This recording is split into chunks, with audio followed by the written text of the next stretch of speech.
12 minutes. In the fall of 1987, local news channel WSB-TV2 of Atlanta, Georgia, was attempting to fill a scheduling gap in their Sunday morning lineup. After a few solicitations by local business owners, they decided to allow the young Reverend Marley Sachs to take the available hour block to do a religiously themed show. It premiered October 18th with little promotion. The show was standard religious fare and consisted of the Reverend sitting in a simple chair, reading passages from the Bible to the camera, and discussing their interpretation and significance to our modern day-to-day life. The show received a reasonable number of viewers and continued to be shown into early December. It was then that the studio began to receive extremely strange complaints from viewers of Words of Light with the Reverend Marley Sachs. The calls were from women, and women only, who vaguely referred to uncomfortable feelings they had at very specific intervals during the program.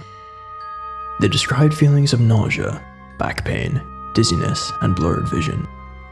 These callers, for no discernible reason, were convinced that it was the viewing of this program that was causing these symptoms. It was later determined, after 3 weeks of complaints, that these feelings were happening at roughly 12-minute intervals during the course of the program. The small studio staff checked all recording equipment, both audio and video, and found nothing faulty. When the Reverend was made aware of these incidents, he merely shrugged and stated cryptically that some can't handle the voice of God.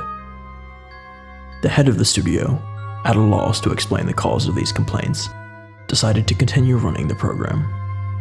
By February, viewership had dropped sharply, and it was decided to pull the plug on the show. The studio head figured it would be more prudent to spend as much time as possible on the news story that had the other two local news networks abuzz, the miscarriage epidemic. Starting sometime in November, the number of healthy pregnant women miscarrying in the Atlanta metropolitan area had reached over 300. The CDC could find no discernible cause for this terrifying occurrence. The Reverend took the show's cancellation with what could only be described as abject indifference. When informed, he made no protest, merely nodded, almost knowingly. He left the studio after the last episode was filmed without so much as a word, and dropped off the face of the earth. No one ever heard from him again, not his former congregation or any member of the church. The studio moved on, filling the slot with an infomercial, and continued to concentrate on the miscarriage story. A year and a half later, an intern at the WSB studios discovered the tapes of the Words of Light and began going through them in an attempt to find stock footage for an upcoming piece the station was doing on the impact religion had on the city. The Atlanta incident, as the Atlanta miscarriage epidemic became known in medical journals, petered out 3 months after the studio cancelled Reverend Sachs' show, and it already began to fade from the public consciences. As the intern went through the tapes, he accidentally made a disturbing discovery about the footage. While attempting to stop one recording at 10 minutes and 45 seconds, he mistakenly jammed the fast-forward button down. While the footage whizzed by, he attempted to pry up the button with a screwdriver. Just as he succeeded, the tape stopped at 32 minutes and 1 second. The intern actually fell out of his chair when he looked up at what was frozen on the screen. The image of a badly decomposed, severed head filling up the entire frame. After he collected himself, he moved the film back 2 frames, then forward, and realized that his mind was not playing tricks on him.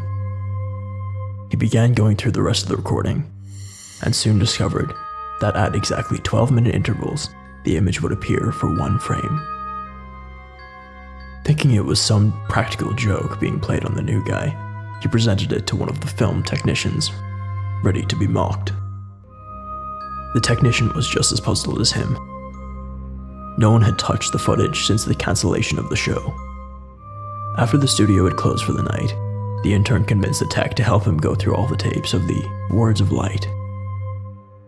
they discovered that every single episode had this same horrifying anomaly. They also realized that, as the show progressed, the image had become more disgusting, as maggots began to eat away at the loose flesh, and pieces of hair and skin seemed to have fallen off exponentially. The tech made clear to the intern that what they were seeing was technically impossible, since the film itself showed absolutely no signs of splicing, and he himself had been at every filming of the show and knew of no time when this image could have been inserted into the frame. All of this was presented to the studio head, who, fearing some kind of backlash over allowing this to get on air, ordered all the tapes destroyed. He told the intern and the tech that he had no interest in knowing who did it at this point, only that covering their collective asses is all that's important now. He demanded that they mention this to no one. The tech easily moved on, remembering the incident as a darkly funny personal anecdote, but the intern wouldn't let it go. He made copies of as many tapes as he could before they were wiped, and took them to see if he could find anything else in them that might point to who did this, or why they would. A week later, he attempted to rope the tech into helping him again, saying that he believed he had discovered something even more disturbing than the images themselves. When the single frames were edited together in chronological order, the head's mouth appeared to be moving as if trying to form words. The tech, fearing for his job, told him to get rid of the copies and to not talk about it again. A week later, police responded to a 911 call made by an elderly woman in one of the Atlanta suburbs at dusk. She had heard horrible noises coming from her next-door neighbor's house where a young couple lived. She told the emergency responder that the wife was pregnant and that she was terrified that something had happened. When the officers arrived on the scene 20 minutes later, they found no lights on in the windows and the front door ajar. They moved in slowly and made their way into the living room. Inside, they found a young woman, dead, with her abdomen slashed open. The wound was jagged, and a trail of blood led from the body to the couch on the far end of the room. There sat her husband, the studio intern, naked, the corpse of his unborn child at his feet, dying. In his hand, he held the rusty piece of metal siding he had used to gut his pregnant wife. The television was on and playing an 18-second loop of silent footage of a decomposing head mouthing some unintelligible words. The story at the police precinct to this day goes that the intern kept saying under his breath over and over again as they led him away, "The light of God calls them."